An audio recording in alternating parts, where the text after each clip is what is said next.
Salut tout le monde. Steven Spielberg, le réalisateur de ce film, a grandi en lisant les contes des frères Grimm. Ces histoires étaient assez sombres et effrayantes, et elles avaient une façon d'enseigner des leçons de vie importantes aux enfants. C'est pourquoi Spielberg pense que chaque conte de fées devrait être effrayant, mais magique. Dans cette histoire, une fillette de 10 ans, qui n'arrive pas à dormir une nuit, finit par tomber sur quelque chose qui la fait frissonner. On se retrouve en 1983, lors d'une nuit à Londres. Des bus rouges à 2 étages traversent les rues désertes. Les pubs sont toujours animés, remplissant le silence de mélodies joyeuses. Dans un orphelinat local, la matrone s'apprête à tout verrouiller pour la nuit, quand elle remarque qu'un magazine a glissé sous la porte avec le courrier. Curieuse, elle y jette un coup d'œil, puis s'en va. Ce qu'elle ne savait pas, c'est que Sophie, 10 ans, s'était cachée sous une couverture dans l'escalier et a tout vu. Sophie soupire, enroule la couverture autour d'elle et verrouille l'orphelinat elle-même. Elle se dirige ensuite vers l'horloge avec un pendule oscillant et elle l'avance de 15 minutes. Maintenant, l'horloge indique 3h du matin, l'heure de la sorcellerie qui vient tous les soirs. When the boogeyman comes out. When people go missing. Sophie prend le courrier et éteint la lumière. Elle est la seule qui ne dort jamais à cette heure-là. Elle n'est accompagnée que d'un chat roux. Sophie arrange diligemment le courrier sur le bureau de la matrone, quand soudainement, elle entend des cris forts à l'extérieur de la fenêtre. Elle regarde dans la rue, où elle remarque 4 ivrognes, pas du tout effrayés. Sophie exige qu'ils cessent de perturber le sommeil des enfants. Elle menace d'appeler la police, et les hommes quittent l'allée. La fille éteint le réverbère, et elle s'en va sans remarquer l'ombre étrange à l'extérieur de la fenêtre. Sophie regarde avec admiration la maison miniature avec un grand lit magnifique, puis elle se dirige vers la chambre partagée. De retour au lit, elle met ses lunettes et allume sa lampe de poche pour continuer à lire son livre. Sophie se cache habilement de la matrone qui vérifie si les enfants sont endormis. Et plus tard, elle et le chat entendent à nouveau du bruit à l'extérieur. Sophie se dirige vers la fenêtre, répétant tranquillement les règles de l'orphelinat. Ne jamais sortir du lit, ne jamais aller à la fenêtre et ne jamais regarder derrière les rideaux. Ignorant les 3 règles, elle sort sur le balcon et aperçoit un groupe de chats fouillant dans la poubelle. Mais dans l'instant suivant, une main géante apparaît du coin de la rue et ramasse une poubelle renversée. Un géant en cape sombre sort dans la rue et est très surpris de voir l'orpheline. Sophie, elle aussi, se tient là, abasourdie par ce qu'elle voit. D'un coup, le géant fait un pas rapide et se dirige droit vers le balcon. Réalisant qu'elle a fait une terrible erreur, Sophie court vers le lit, où elle essaie de se cacher sous la couverture. Mais une main énorme la ramasse facilement et la tire doucement hors de l'orphelinat, l'enveloppant dans une couverture. Le géant massif se précipite dans les rues de Londres, échappant au regard des passants en utilisant des astuces astucieuses. Sa cape se transforme sans effort en rideau, dissimulant des rues entières. Armé de son gigantesque outil en forme de trompette, il bloque la lumière des lampadaires. Le géant fait semblant d'être un arbre, puis saute par-dessus l'autoroute, se frayant un chemin hors de la ville. D'un bond puissant, il traverse de vastes champs et rivières, transportant la jeune fille dans les montagnes. Sa cachette rocheuse est voilée derrière d'épais nuages. À l'intérieur de la grotte, il verrouille fermement la porte en pierre et commence à marcher, respirant lourdement. Sur son bureau, il y a un énorme hachoir et une cabine téléphonique, avec un énorme chaudron suspendu au-dessus de la cheminée. Le géant allume une lampe et accroche la couverture avec Sophie sur une branche d'arbre. Puis, il commence à aiguiser sa lame de façon menaçante. Pendant ce temps-là, la fille se glisse hors de la couverture et se dirige prudemment sur les branches vers la fenêtre. Elle le pousse de toutes ses forces et heureusement, la fenêtre cède. Mais Sophie laisse accidentellement tomber des choses du rebord de la fenêtre, faisant un bruit qui attire l'attention du géant. Il a des oreilles énormes, captant même les sons les plus faibles. Il s'approche de l'orpheline, une poêle à la main, et il lui fait remarquer qu'elle ne pourra s'échapper que si elle a des ailes. Who's hungry is time for eats. Sophie se retrouve dans la poêle. Le géant retourne à table et continue de hacher des légumes. À chaque coup puissant, le couteau envoie Sophie s'envoler. Sophie se demande où elle a fini. Elle obtient une réponse surprenante. Elle est au pays des géants. Sophie n'y croit pas, mais en regardant par la fenêtre, elle voit d'autres géants énormes faire du bruit. Le kidnappeur commence à lister les noms de ses compagnons géants. Flesh lump eater, bone cruncher, man hugger, child chewer. Sophie devient vraiment stressée quand elle entend les noms buveur de sang et écrabouille-fille. Elle supplie le géant de ne pas la dévorer, mais le géant se contente de rire en réponse. Il la rassure sur le fait que tous les géants ne mangent pas des humains et qu'il fait partie de ceux qui ne le font pas. Sa façon de parler semble un peu étrange et la plupart de ses mots sont bizarres. Sophie est perplexe quant à la raison pour laquelle elle a été kidnappée, mais le géant l'ignore, affirmant que ce n'est pas vraiment un kidnapping puisqu'elle est si petite. Bien qu'il ajoute que ses parents doivent s'inquiéter pour leur fille, ce à quoi Sophie répond qu'ils sont morts. Sophie n'aime pas sa vie à l'orphelinat, car la matrone punit injustement les filles. Chaque fois qu'elle commet un méfait, la matrone la jette dans une cave effrayante remplie de rats. Le géant se sent désolé pour l'orpheline et dit que la matrone est une méchante vieille sorciglaire. La fille pose des questions sur les autres géants. Il s'avère qu'ils mangent en effet des gens et que Sophie devrait les éviter à tout prix. Le gentil géant qui l'a kidnappé est un raté par rapport à eux et il ne peut pas protéger Sophie. Il prend quelque chose dans le chaudron, expliquant pourquoi il a kidnappé Sophie. C'est simple, il veut garder l'existence des géants secrète pour les humains et la fille en parlerait à tout le monde. Le vieil homme a vu ce que les hommes de terre font à l'animal qu'ils gardent dans des cages et il ne veut pas finir comme eux. Alors maintenant, l'orpheline devra vivre dans sa grotte. Sophie promet de garder le secret et le supplie de la ramener chez elle, mais le géant refuse catégoriquement. Ils seront ensemble pour le reste de leur vie. Après avoir terminé son repas à contre-cœur, le géant couvre Sophie d'une couverture. La fille continue de crier qu'elle n'acceptera pas ce sort et qu'elle prévoit de s'enfuir malgré tout. Le kidnappeur pense que c'est ridicule parce qu'elle se ferait vite manger. Il emmène la fille provocante au sommet du plus haut mât du navire qu'il utilise comme lit. Sophie, désespérée et en colère, commence à corriger les innombrables erreurs de prononciation, blessant involontairement les sentiments du vieux géant. I cannot be helping it if I saying things a little squiggly. Il dit qu'il ne peut rien faire de la façon dont il parle, et la fille s'excuse. Le géant sort alors une fiole incandescente de son sac. Il s'avère qu'il y a un vrai rêve à l'intérieur. Sophie dit qu'elle ne fait pas de rêve à cause de son insomnie. Puis le géant commence à lui lire un livre qui est tombé de la couverture de la fille. Quelques phrases plus tard, Sophie s'assoupit déjà. Le vieux géant attrape immédiatement son sac et court vers une autre partie de la grotte. Tirant un levier, il révèle un laboratoire secret derrière une cascade. À l'intérieur, il y a beaucoup de pots de rêve, et le géant commence à mélanger les ingrédients pétillants rouges qui ont l'air explosifs. Quelques heures plus tard, Sophie se fait réveiller par un ronflement tonitruant venant du pont. Elle décroche l'une des cordes et le mât s'incline vers la fenêtre, l'ouvrant. La fille sort et court le long des rochers, mais elle se fait bientôt rattraper par un géant inconnu. Elle appelle à l'aide, mais le gentil géant, soupirant lourdement, ne fait que fermer la porte de sa demeure. Sophie, qui crie, s'envole dans la bouche de l'énorme monstre et se réveille immédiatement du cauchemar. Elle se rend tout de suite compte que c'est l'œuvre de son kidnappeur, qui essayait de lui donner une leçon. Le géant ne le nie pas, et il s'assoit pour prendre son petit déjeuner. Sophie voit une bouteille de soda inhabituelle, où les bulles défient la gravité et descendent plutôt que de monter. Il s'avère que c'est la frétibule, la délicieuse boisson des géants. Curieuse de savoir comment les gaz parviennent à s'échapper, Sophie regarde le vieil homme prendre une gorgée massive. Glummy!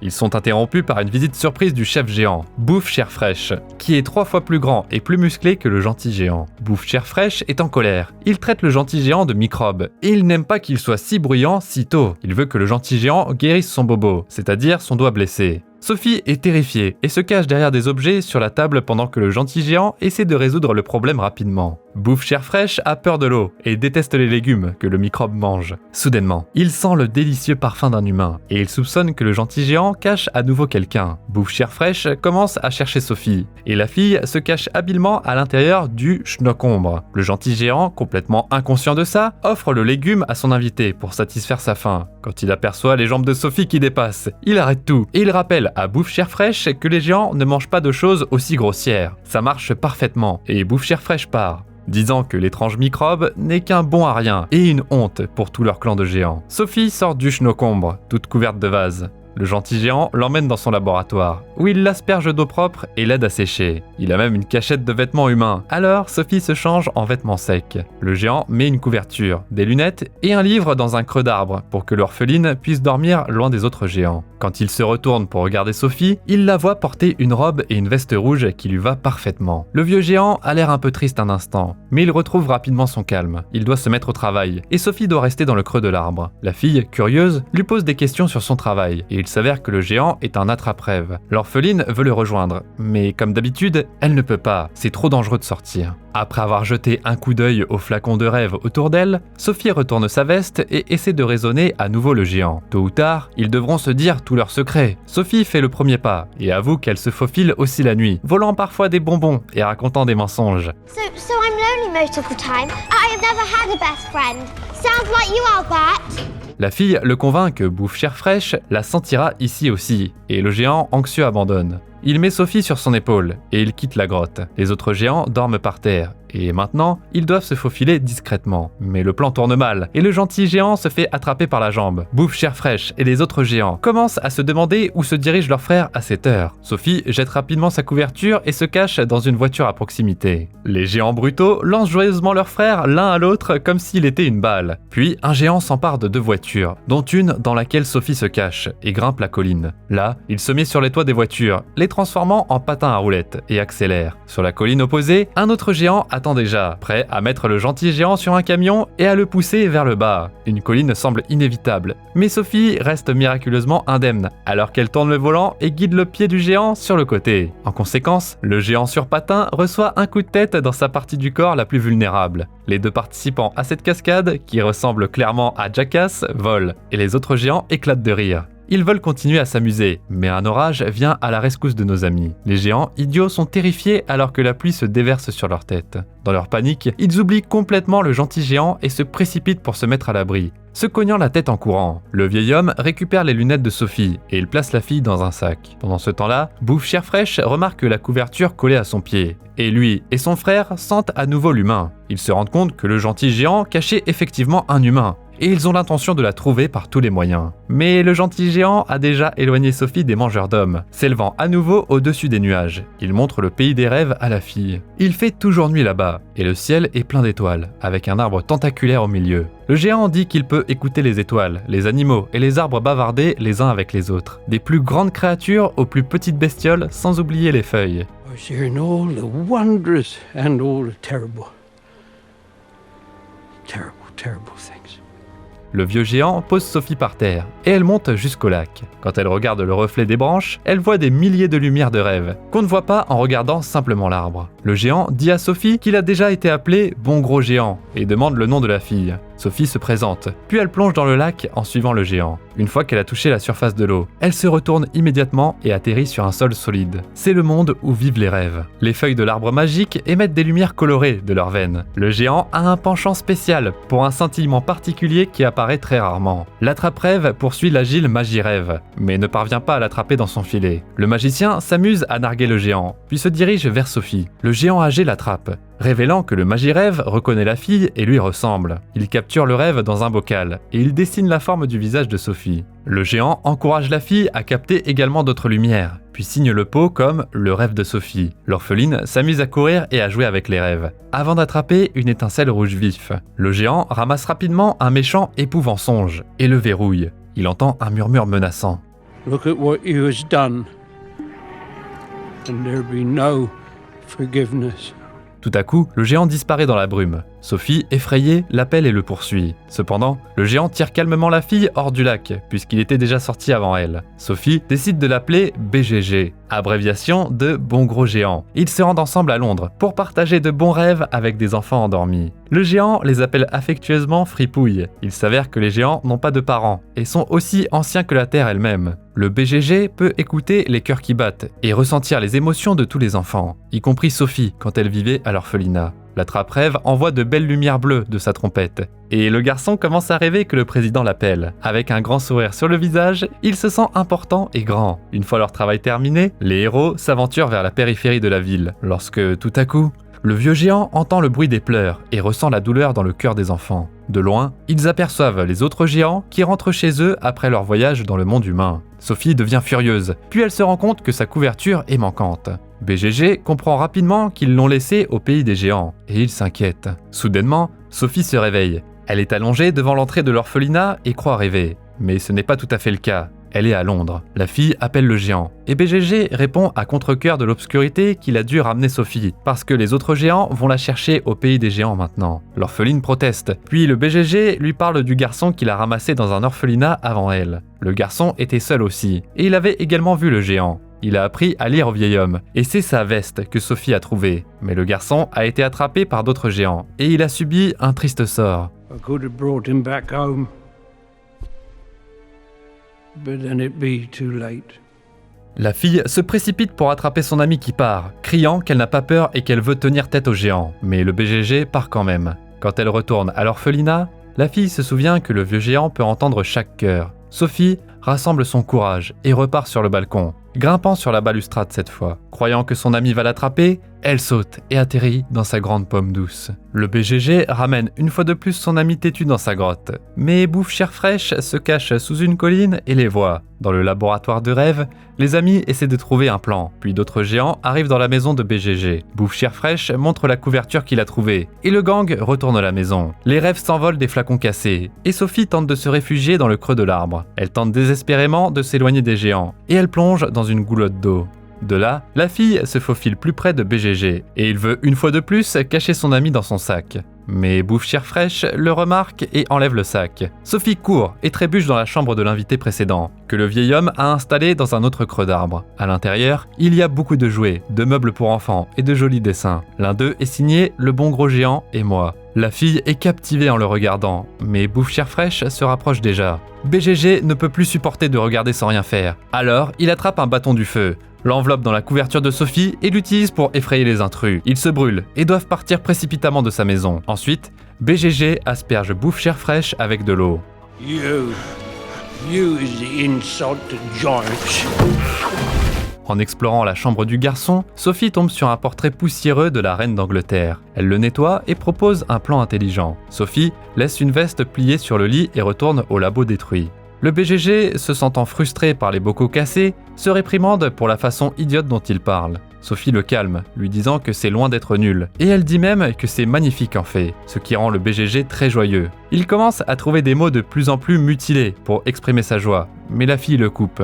Ils doivent atteindre le palais en toute urgence, et donner à la reine un cauchemar terrible sur des géants qui mangent les gens. Leur but est de convaincre sa majesté de prendre des mesures contre les mangeurs. Sophie convainc le géant de mélanger tous les ingrédients de rêve qu'ils ont, en veillant à ajouter à la fois BGG et ses propres images au cauchemar. Comme ça, ils apparaîtront dans le rêve de la reine, et quand elle se réveillera, ils seront juste devant sa fenêtre. Le géant n'est pas sûr s'il veut se révéler, mais la fille persistante le persuade de le faire. Ils arrivent au palais de Buckingham, où ils passent facilement inaperçus devant les gardes. BGG suit le son du cœur de la reine, et lui envoie un cauchemar. La femme commence à marmonner dans son sommeil, et quand le matin arrive, elle saute du lit, de peur. Elle parle des cannibales à son entourage. Marie, sa femme de chambre, pense que c'est une étrange coïncidence. Les médias mentionnent des orphelins qui disparaissent sans laisser de traces. Ils ne croient toujours pas que les géants sont responsables de ça, mais en ouvrant la fenêtre, ils trouvent Sophie assise sur le rebord de la fenêtre. La reine se souvient avoir vu la fille dans son rêve, et elle lui demande si un géant l'a posée ici à l'étage. Sophie dit que son ami l'attend dans le jardin et l'appelle, mais BGG ne se montre pas. Sophie se rend compte que le géant a peur, mais la reine ne la croit pas.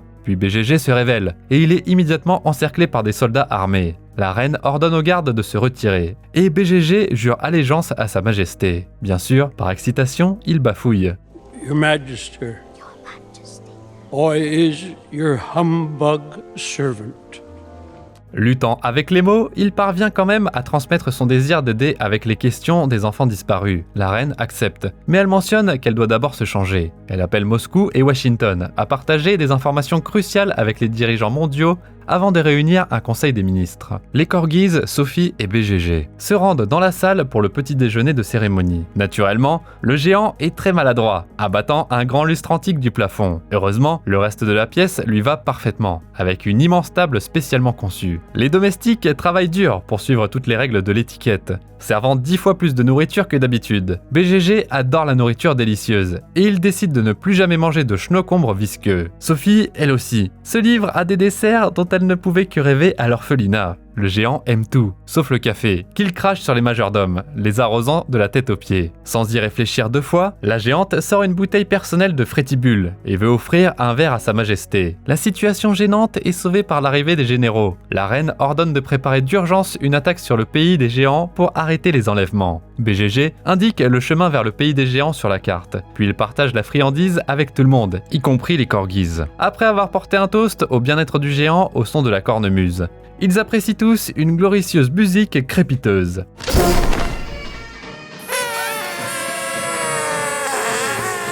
Ensuite, BGG conduit les soldats au pays des géants. Les hélicoptères volent dans des nuages épais et les instruments de vol commencent à tomber en panne. Mais ils parviennent à franchir en toute sécurité la frontière du royaume magique. L'armée attend en embuscade, tandis que BGG et Sophie se précipitent au laboratoire pour préparer un cauchemar pour ces méchants géants. Le cauchemar attrapé par Sophie va être utile, car il fait souffrir les gens de douleurs de conscience.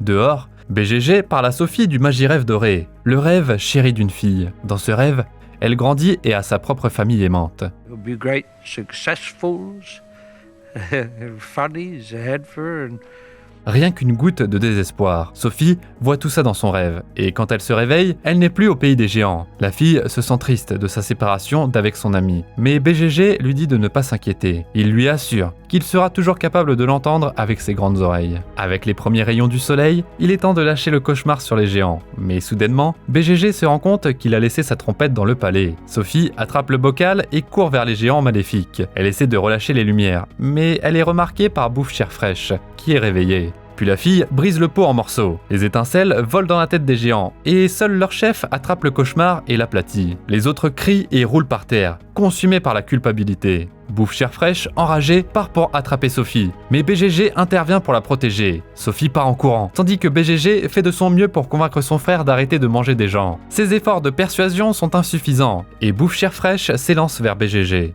Juste à temps, un lasso d'un hélicoptère s'envole et arrête la main de Bouffe Chair Fraîche. Les soldats entrent en action, retenant les géants, et Sophie évite habilement les corps qui dégringolent.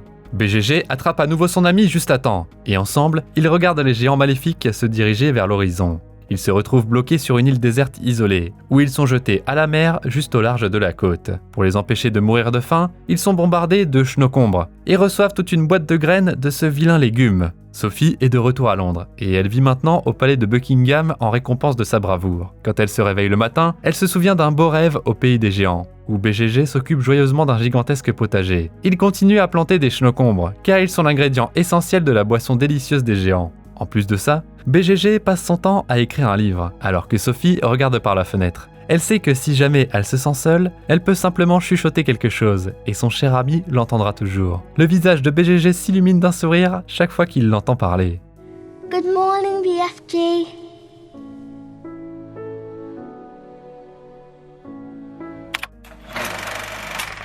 Le scénario du film est basé sur le livre pour enfants The BFG de Roald Dahl, qu'il a dédié à sa fille, Olivia. Malheureusement, elle est décédée d'une maladie en 1962, alors qu'elle n'avait que 7 ans, 20 ans avant la publication du livre. Il s'agit du premier film de Steven Spielberg pour Disney Studios au cours de son impressionnante carrière de 50 ans. L'ensemble du projet a mis près de 25 ans à se concrétiser. Spielberg s'est associé à la scénariste Melissa Mathison pour ce projet. Ils ont également travaillé ensemble sur un autre film pour enfants, E.T. Malheureusement, Melissa Mathison est décédée avant la sortie du film, et Spielberg a dédié le film à sa mémoire. Comme toujours, tu peux trouver le nom du film dans la description ci-dessous. En attendant, dis-nous dans les commentaires, quel était le rêve le plus incroyable que t'as jamais eu? N'oublie pas de laisser un like et de t'abonner à la chaîne pour voir encore plus de récapitulatifs de films.